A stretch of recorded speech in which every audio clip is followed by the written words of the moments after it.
Entonces, continuando, vamos, ya, el tratamiento. En la diabetes mellitus vamos a ver diversidad de tratamientos, pero hay por vía oral, vía subcutánea. Lo más importante aquí es saber el nivel de glucosa que tiene el paciente y saber la vía de administración de los diferentes tratamientos. En el Perú estamos utilizando lo que es la insulina rápida y la insulina lenta. A la lenta se le conoce como el NPH y a la rápida como la insulina R. Entonces, para ello nosotros tenemos que saber cómo administrar. No sirve tener en casa todo ello si nosotros no estamos capacitados o adiestrados en la administración de este medicamento y también utilizar su dosis adecuada, porque administrar una dosis exagerada que nos trae por consecuencia bajarlo la glucosa a niveles muy debajo de lo normal. Entonces, para evitar eso, nosotros tenemos que estar capacitados. Nosotros tenemos que tener en casa la insulina y tenemos que tener una jeringa de uno. En la jeringa de uno, o llamado tuberculina, tiene que estar estéril, cerrado. Es de una sola dosis. Una vez usado esto, se descartan. No podemos estar volviendo a utilizar. Y esto es una jeringa de 1 centímetro o también lo llaman jeringa de tuberculina. Entonces, esta insulina nosotros hay que guardarlo constantemente en el fridge, porque esto tiene su temperatura, su rango de conservación.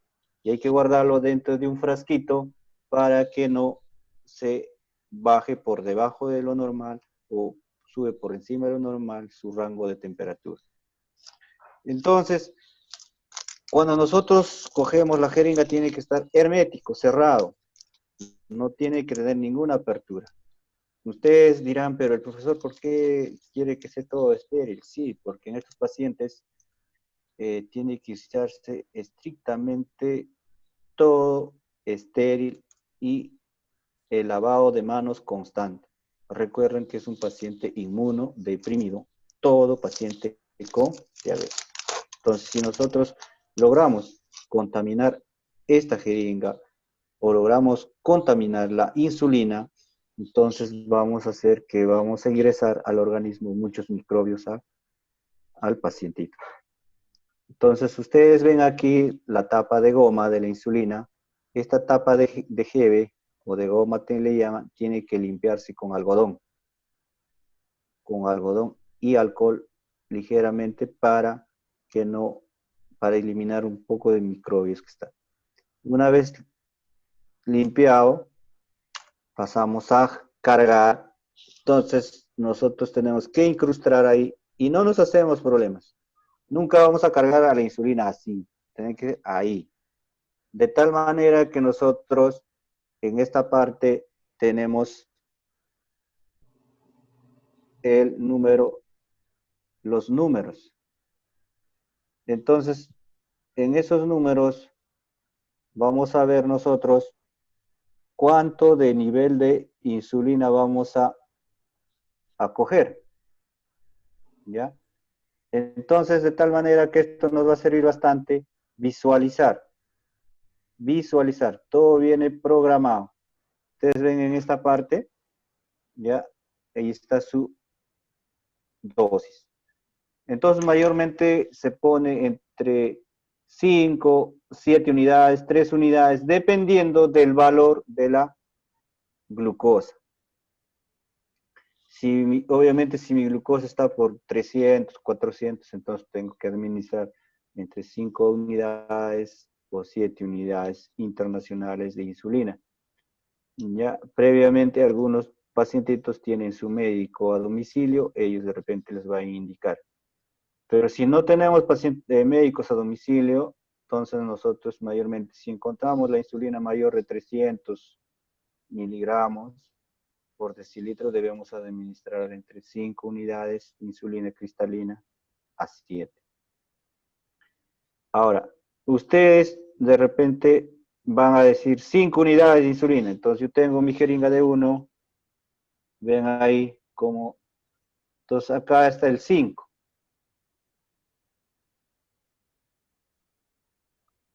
Ahí está el 5, a esta altura.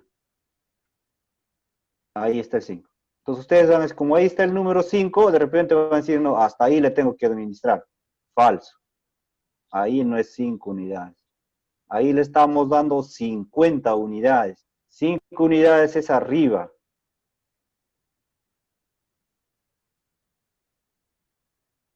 Ahí tenemos 1, 2, 3, 4, 5. A esa cantidad. Esa cantidad le tenemos que administrar hasta aquí.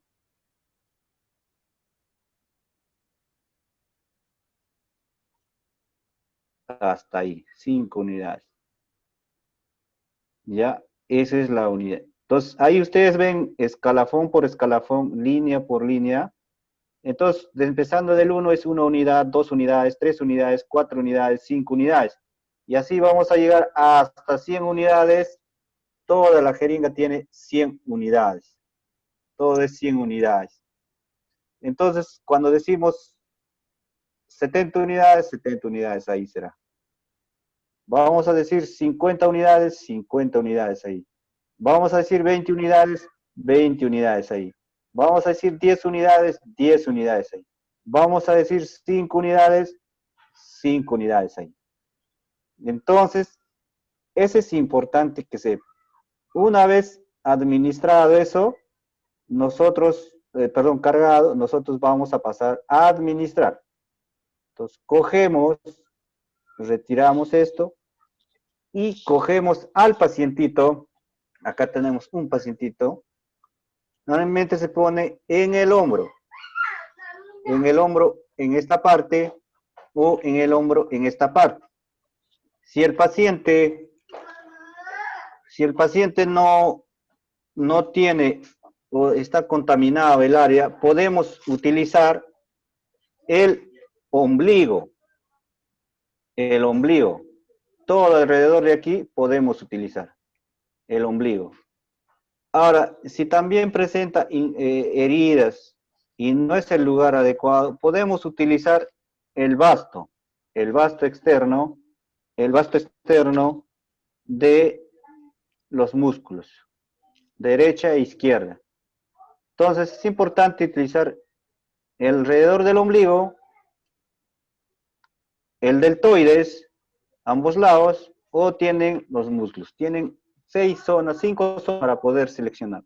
Pero mayormente por facilidad utilizamos a veces el músculo deltoides. Entonces nosotros vamos a administrar por debajo de 4 dedos del hombro. A esta altura está el hueso y a 4 deditos, más o menos ahí, ¿no? Es un muñeco, entonces a 4. Entonces, el ángulo no vamos a administrar en este ángulo. Ahí es recto. No sirve, ese es muscular. El ángulo es de 45 grados. Ahí. ¿Cuánto de la aguja va a ingresar? Todo. Toda la aguja que ustedes ven, toda, hasta aquí, todo tiene que ingresar al organismo. Todito. Una vez administrado, ahí debe quedar.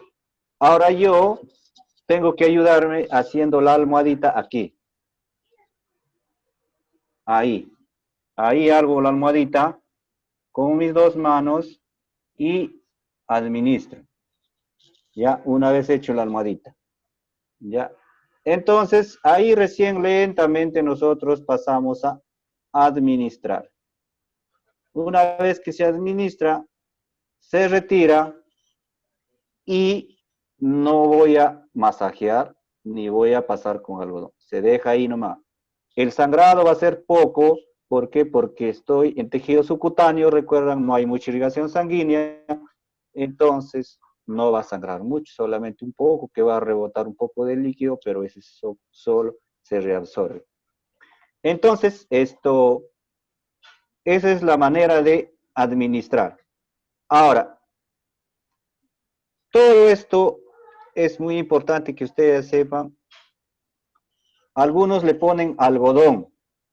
No necesariamente se debe hacer eso. ¿Por qué? Porque recuerden, el algodón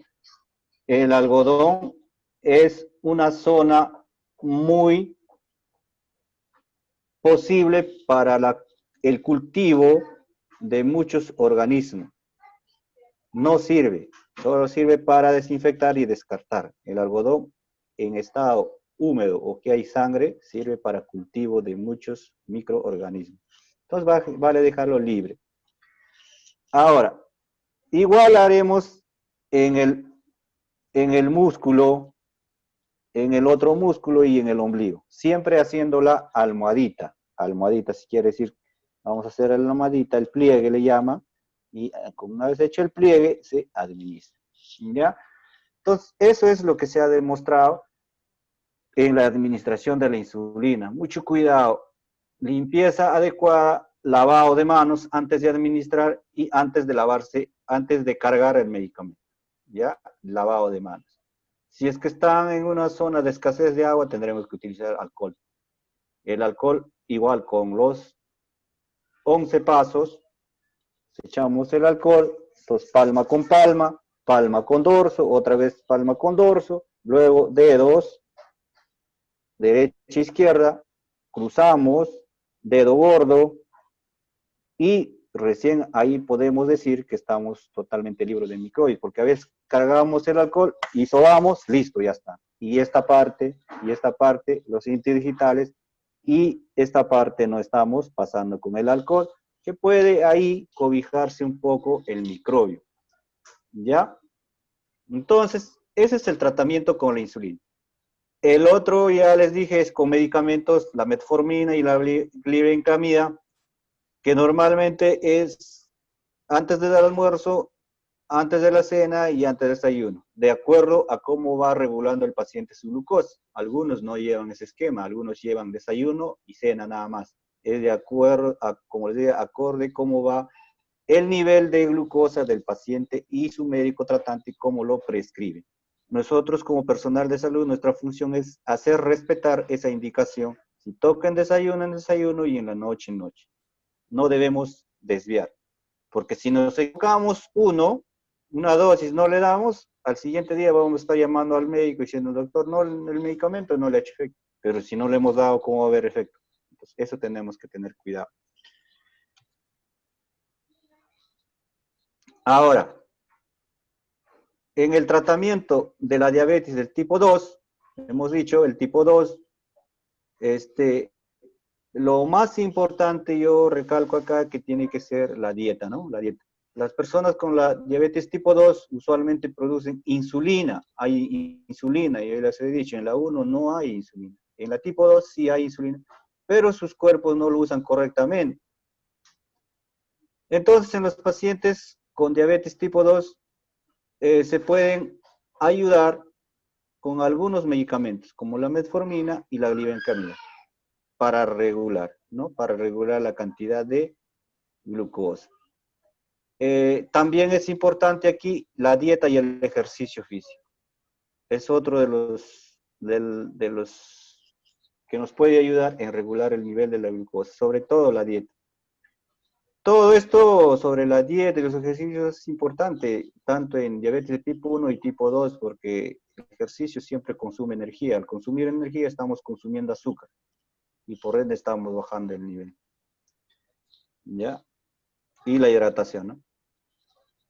Entonces, yo les había dicho al iniciar la exposición que el nivel de glucosa en el cuerpo es entre 60 a 120, lo ideal, lo que dice el Ministerio de Salud y la OMS.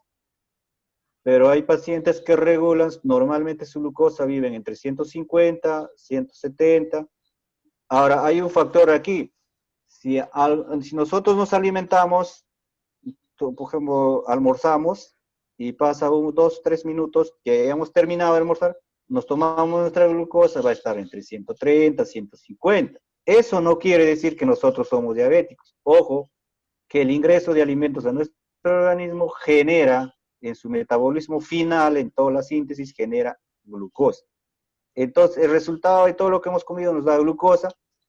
Entonces, esto hace de que cuando nos tomamos la glucosa, inmediatamente salga elevado. Se llama glucosa postprandial, que es normal, entre 130, 140, eso es normal. Pasarán unos 30 minutos, solito el organismo lo regula y estará pues en 80 y en 70. Eso es lo normal. Entonces, eso es muy importante saberlo, porque a veces nos desesperamos, por casualidad nos hemos tomado la glucosa entre juegos o ideas, digo, después del almuerzo, si está alto, nos desesperamos, eso no, es normal.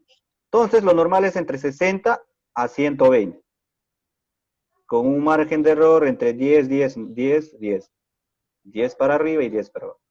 Si observamos un nivel de glucosa más de 240, eso es demasiado alta ya, tanto para el diabético como una persona normal.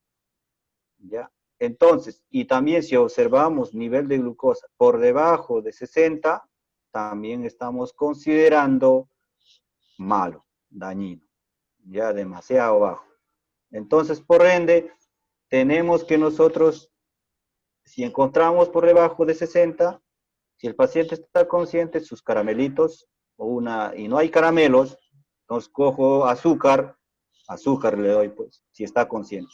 Pero si encuentro por encima de 240, ya no le voy a dar azúcar, pues más lo voy a conducir a la muerte. Entonces ahí sí tengo que administrar su insulina o darle su metformina si está consciente el paciente.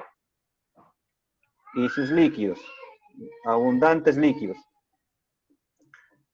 Entonces yo les había dicho, y si durante permanecemos todo el curso, decirles siempre el plan de alimentación.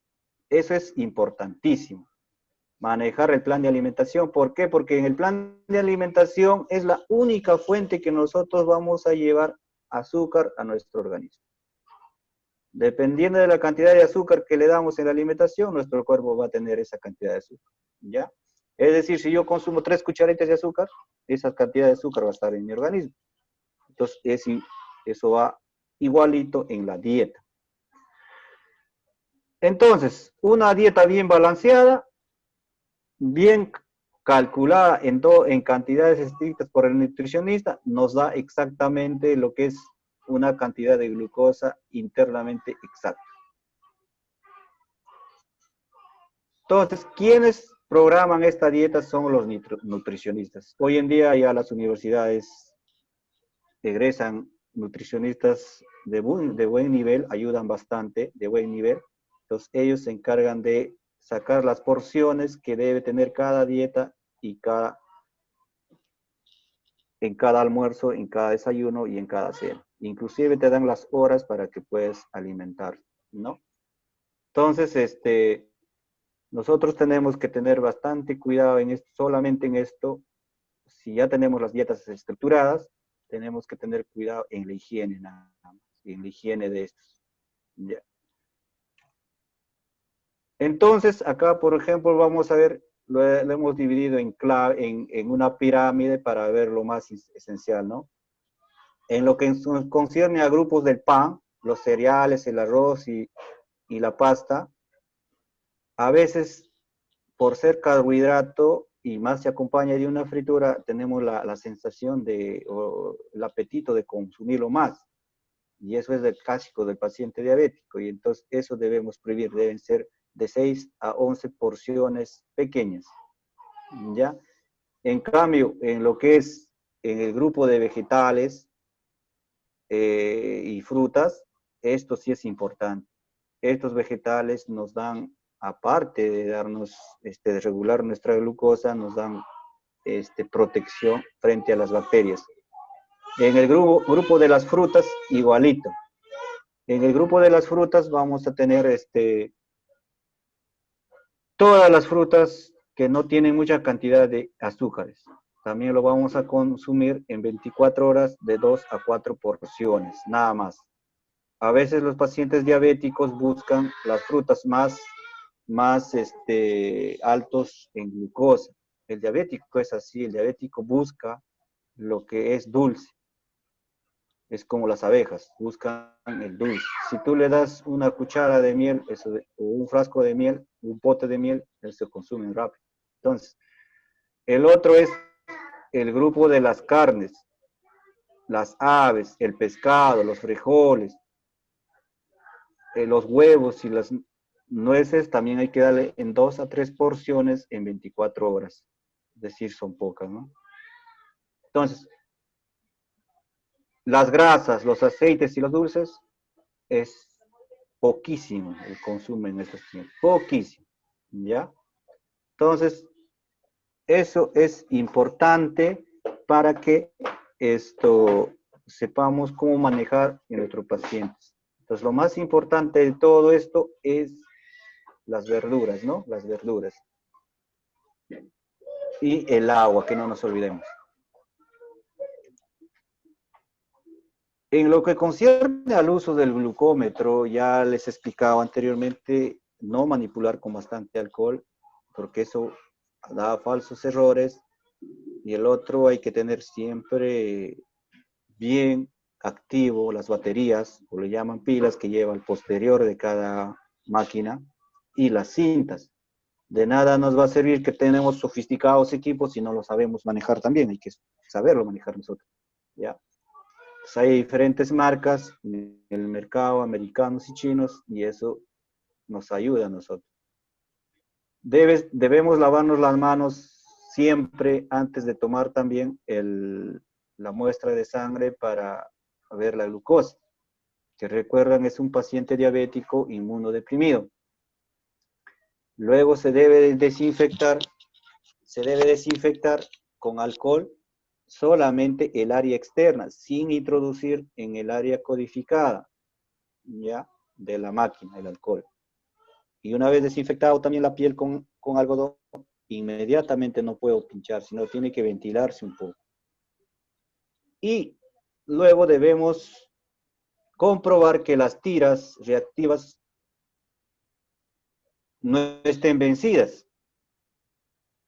A veces tenemos máquinas modernas y con tiras vencidas, porque ojo, las tiras también tienen su fecha de vencimiento. No todo es una eternidad, porque dicen, por ejemplo, tiempo de vencimiento hasta el 30 de noviembre. Ahí ya no te va a marcar, el 31 ya no te va a marcar. Error, error, error te va a salir. Entonces, eso hay que tener presente siempre. Entonces, los pasos para sacar la glucosa son muy buenos que sepan esto, porque algunos tenemos el equipo hasta para pinchar. Son maquinitas que nosotros presionamos y inmediatamente ya nos perforó la piel, pero otros no tenemos. Entonces, para ello tenemos que utilizar la aguja de la jeringa número 1, de la jeringa de medida de 1 centímetro. Con esta agujita podemos nosotros hacer un pinchazo, pero primero tenemos que lavarnos nuestras manos, desinfección del área y pequeño pinchazo. ¿Ya? Un pequeño pinchazo y cogemos la gota de sangre con el equipo. ¿Ya? Entonces, eso es importante.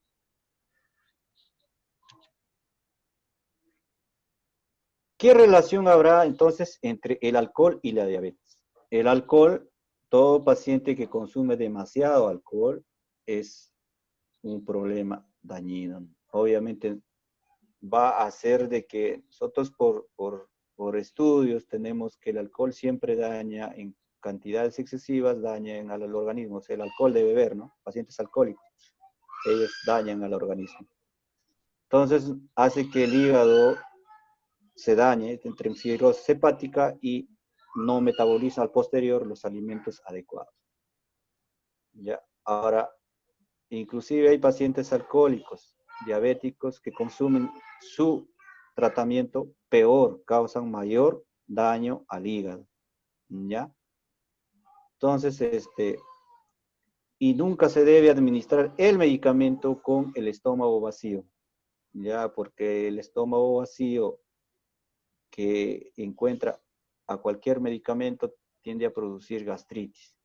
Y la gastritis, cuando es leve, podemos tolerar, pero cuando es ya grave, no toleramos la alimentación. Es vómitos, vómitos y ardor, ardor. Entonces, no podemos llegar a eso.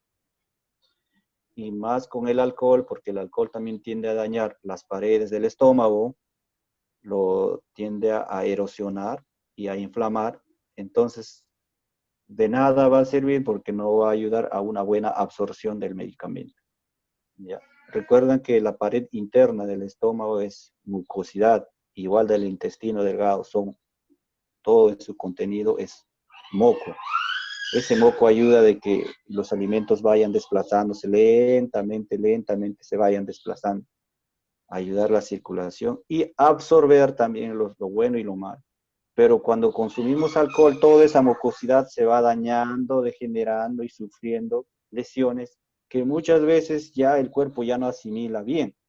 El proceso de absorción ya se va tornando no adecuado y entonces vamos eliminando productos buenos, ese es el síndrome de la mala absorción, ¿ya? Entonces no es bueno el consumo de alcohol, ni tampoco el cigarro, ¿ya? Ahora, profesor dirá, ¿y qué tal de bueno es el consumo de sodio excesivo en los pacientes diabéticos? No es bueno. El sodio, la sal, no es bueno ni para el paciente diabético, conduce, al contrario, a que ese paciente en el tiempo haga picos de presiones altas, es decir, se vuelva hipertenso. Entonces nosotros tenemos que tratar de disminuir el consumo de sal en estos pacientes. Y es más, en los pacientes diabéticos la sal debe ser mínimo. ¿Por qué? Porque como es paciente diabético, con el excesivo consumo de sal hace que daña los riñones. Los riñones se dañan rápidamente con esto y por ende consecuencias, incremento de la presión arterial y de luego se desata otras patologías que ya les mencioné, ¿no? Infarto de miocardio, infarto cerebral. Entonces no queremos llegar a eso. Entonces, ¿dónde encontramos la sal nosotros? Obviamente tenemos la sal que venden, ¿no? Ahora, hay otros productos que tienen excesivos cantidad de sal, como son los embutidos, los pescados, ahí tienen alta cantidad de sal, entonces ahí hay que tener bastante cuidado, sobre todo en los pacientes diabéticos. A veces en las cevicherías utilizan demasiada sal y demasiado limón que se confunden entre ellos. Eso también hay que tener cuidado.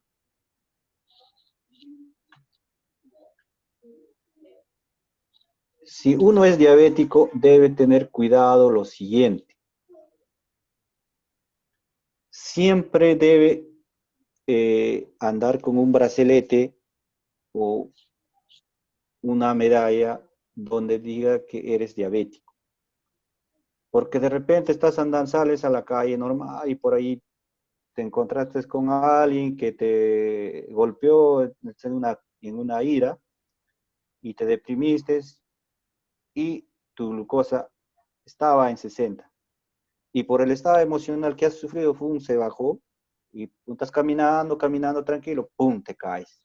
Porque con una glicemia baja te puedes desvanecer fácilmente. Y nadie sabe por qué te has caído. Pero inmediatamente ven tu brazalete o tu medalla que es diabético, no, dicen, no, este debe ser una elevada glucosa o una baja de glucosa. Entonces ya te identifican fácilmente. Además, debes llevar consigo un producto dulce en caso de tener una hipoglicemia. Es decir, nosotros, por ejemplo, hemos tenido dos jóvenes que se habían ido de paseo ahí a Arequipa, ahí a su parque. No sé, una vez pasó una noticia también de al, a esos cerros, pues a investigar. Entonces, como no habían tenido que ya comer, solamente se habían quedado a reposar, y entonces por el frío, el cuerpo hace más consumo de glucosa. Entonces, han estado en el frío, en la helada, entonces llegaron, como ya estaban incomunicativos, sus padres tuvieron que ponerse las pilas, ir a buscar, y pacientes estaban inconscientes. Entonces lo traen, como uno de sus papás trabaja en el hospital, lo trae al hospital, su glucosa estaba en 6, 7, pero ya había muerte cerebral, es decir, el cerebro ya, como falta de glucosa, el cerebro solo nos soporta 6, 7 segundos máximo para la falta de glucosa, más ya no nos espera, ya se infarta. Entonces, y llegó con infarto cerebral porque no, la glucosa estaba en 6. Entonces, si estos muchachos hubiesen llevado un montón de caramelo, hubiesen ido consumiendo, hubiesen ido manteniendo el nivel de glucosa, ¿no? Pero como no han llevado eso y en el frío se consume más, llegaron con hipoglicemia grave, con 6 miligramos, imagínense. Entonces ha habido muerte cerebral, ya le han tenido que intubar, hacerle traqueostomía para que respire por ahí, pero totalmente postrado en casa. Muerte cerebral quiere decir pues, que el cerebro no funciona, solo el corazón está latiendo para que decir que está vivo, ¿no? Entonces es un paciente ya que tienes que alimentarle por sonda nasogástrica su comida, tiene que hacer la orina con sonda Foley. Entonces es paciente bien complicado. Hay que tener siempre el control de la presión, como ya les dije, siempre controlar la presión de sus pacientes. Esto no es broma, tampoco es literatura. No, no, a mí me pasó. La presión es importante porque si de repente a veces dicen, no, el paciente maneja bien su presión, pero de repente el paciente tiene alguna alteración emocional o es frágil el paciente, a veces nuestra subjetividad de decir, no, ese paciente maneja bien, estamos cayendo en error. Es bueno cerciorarnos tomándole.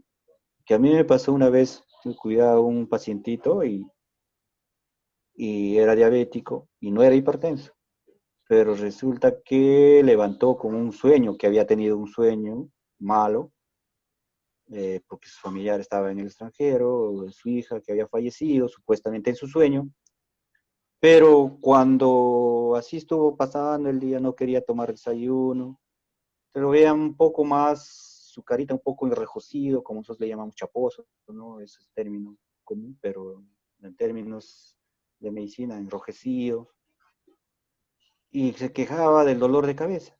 Entonces le tomo la presión, estaba 180/100, lo que normalmente tenía 110/70.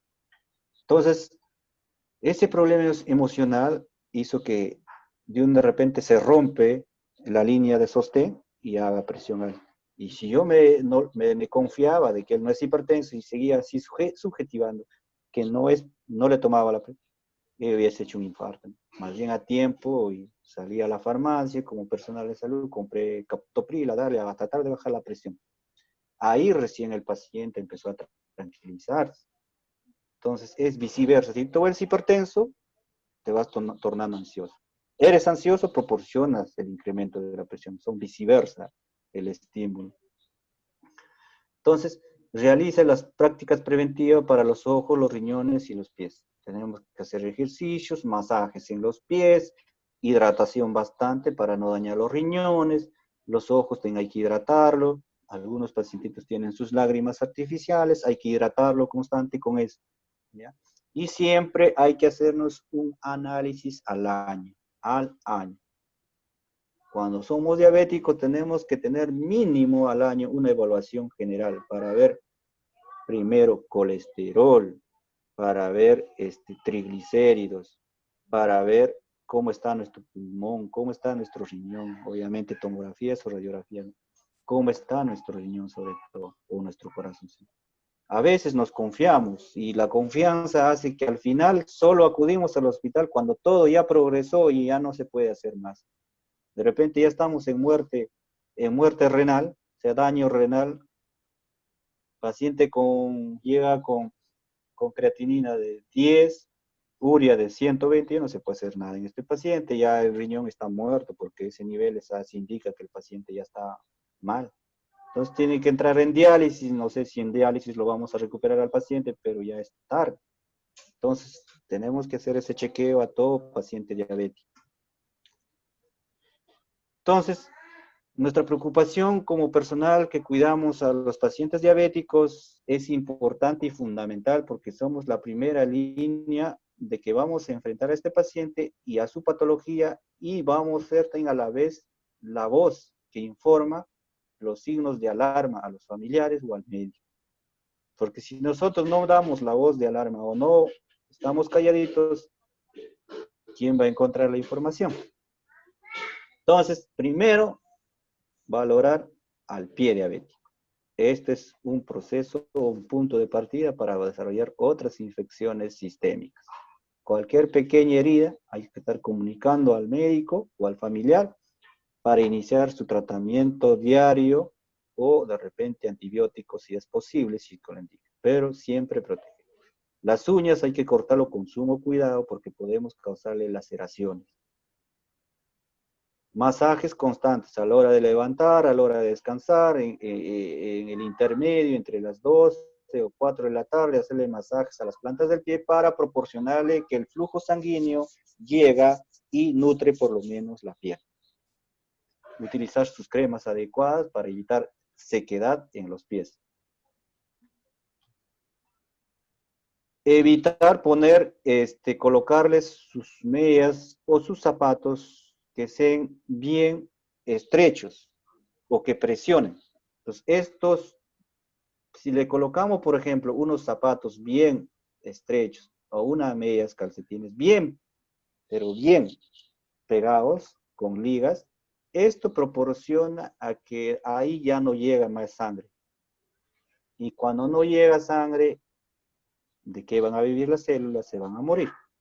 Entonces, para evitar eso, no debemos poner esos tipos de ropas ajustadas en los pacientes diabéticos, ¿ya?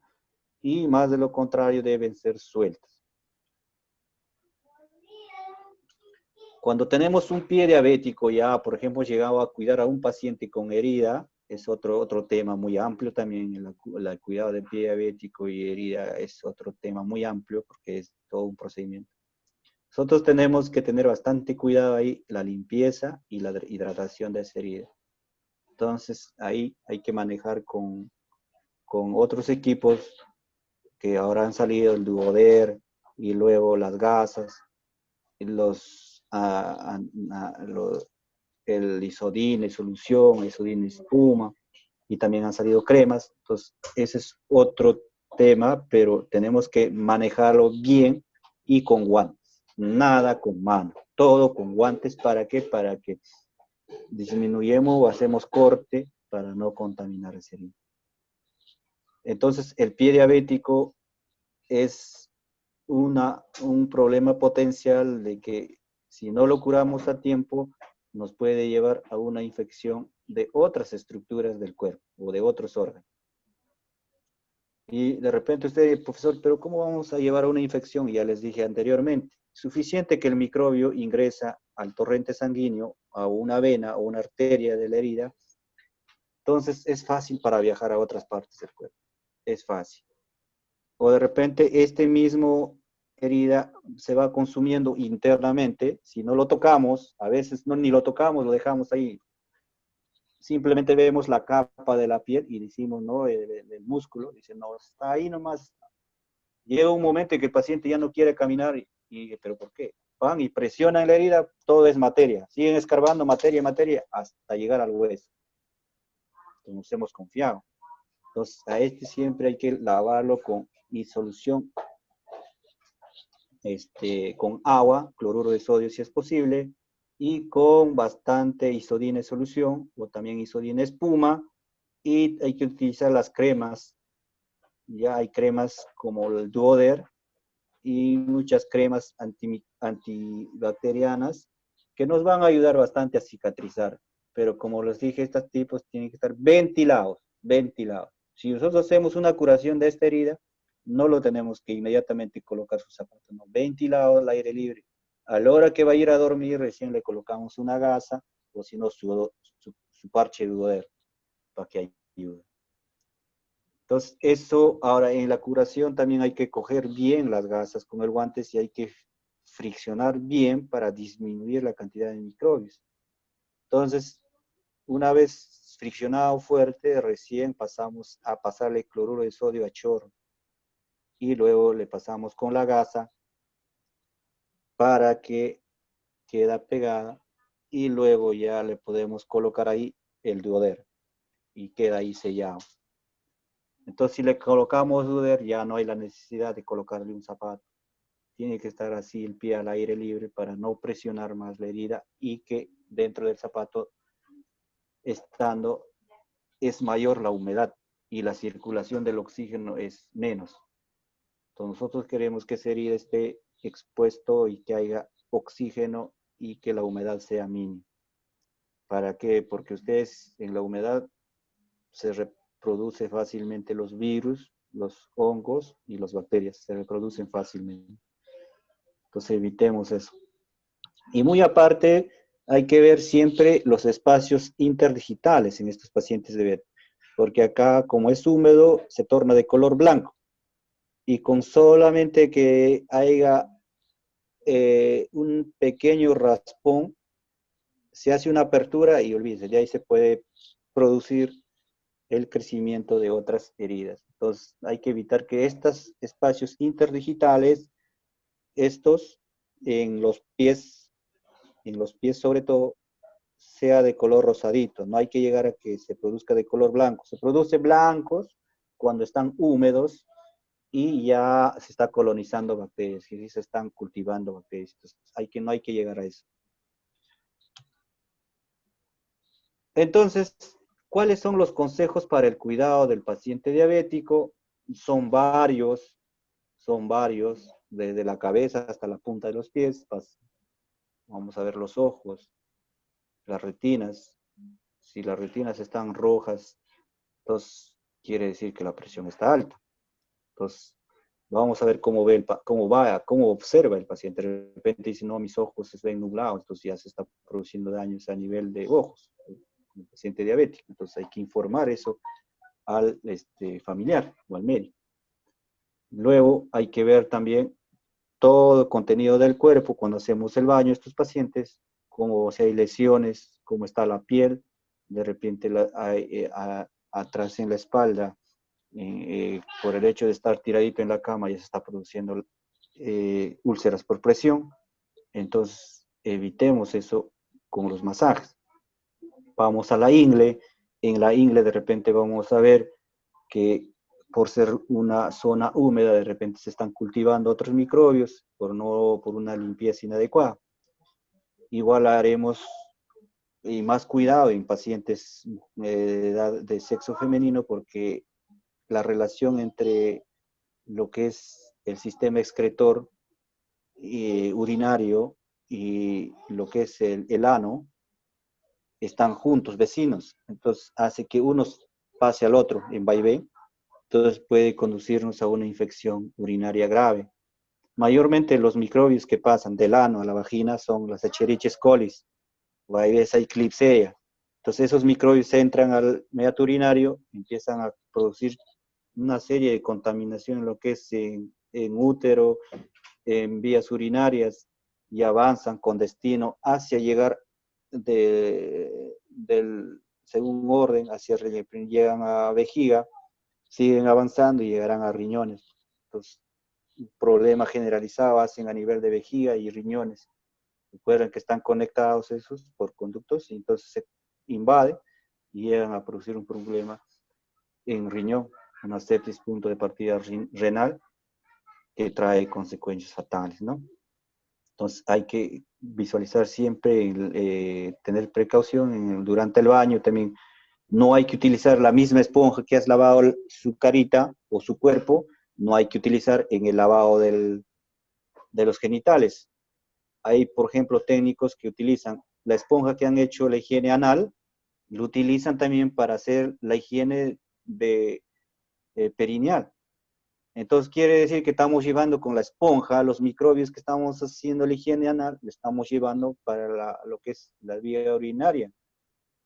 Entonces eso no debe, que cada una, nosotros por estudio, ustedes también por preparación, deben tener en consideración de que para lo que es el cuerpo debe tener un tipo de esponja, de preferencia el color amarillo, y para codificarlo, ¿no? Lo que es las vías urinarias mayormente utilizan gas, ya no ni esponjas, nada. ¿Por qué?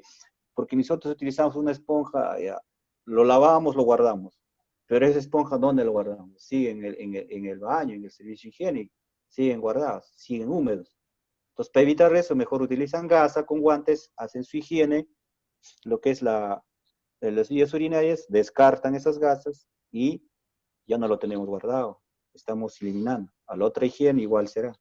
Nos va a hacer, porque las gasas no están muy caras, ¿no? Entonces nos va hacer de que ya no le estemos haciendo uso de una esponja que ya hemos utilizado, que lo hemos lavado supuestamente, pero está en la humedad.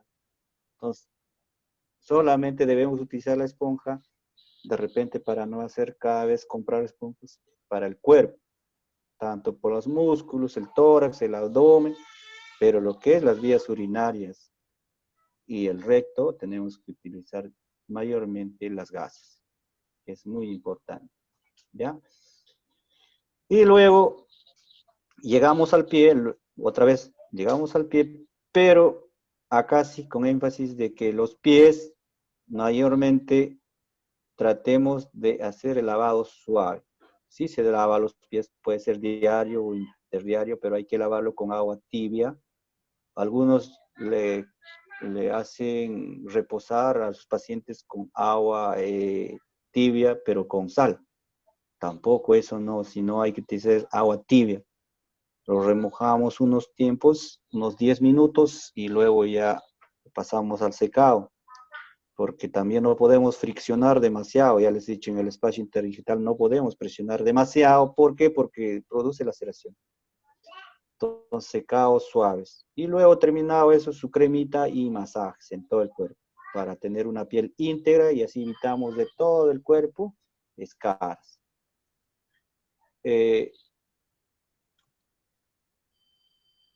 También hay que tener presente, me olvidaba, las axilas. Las axilas también a veces, como es zona de humedad, también a veces se proliferan los microbios. Entonces, en las axilas mayormente también hay que utilizar un tipo de esponja separado para eso, porque los microbios que están en la axila, recuerdan que hay vellos, esos microbios son propios de ahí. Si nosotros los sacamos como la esponja y utilizamos acá y pasamos a nuestro abdomen, nuestra espalda, estamos haciendo proliferación de bacterias.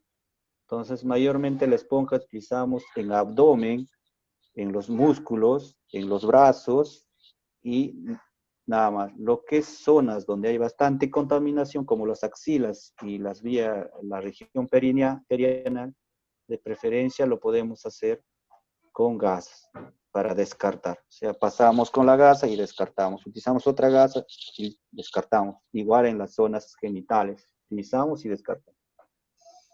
¿Ya? Entonces, ahora, cuando digo gasas, no vayan a utilizar la gasa que hemos utilizado en la zona de vaginal, no vayan a utilizar en la zona anal. No, cada uno con su gasa. ¿Ya? Entonces, eso es muy importante. Podemos utilizar la isodina en solución en lavado de esos, o también, si es que no hay, también podemos utilizar para las axilas jabón líquido normal o jabón sólido normal. Pero siempre nosotros también debemos cuidarnos con guantes. En este proceso de cuidar al paciente, no solo vamos a ver que vamos a cuidar al paciente, también lo tenemos que cuidar nosotros.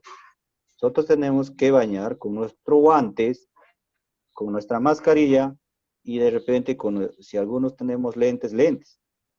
¿Por qué? Porque a veces quitamos todos los cobertores de la cama, empezamos a bañar, los microbios se esparcen y pueden ingresar a nuestro ojo o pueden ingresar por fosas nasales y nos contaminamos.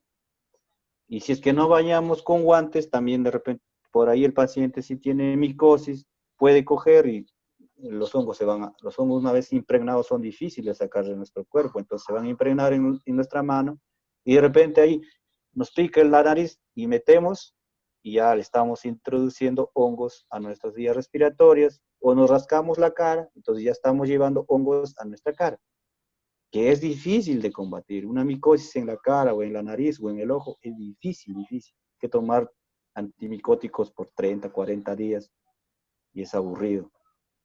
Ya, entonces hay que tener presente eso.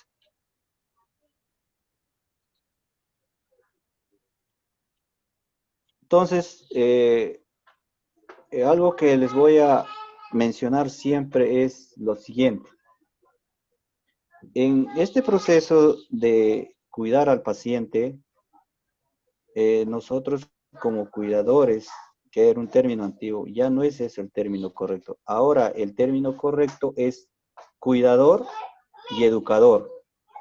Y se agrega otro término ahí, y el comunicador. Entonces, todo lo que observamos, los daños, tenemos que comunicar al familiar o al médico.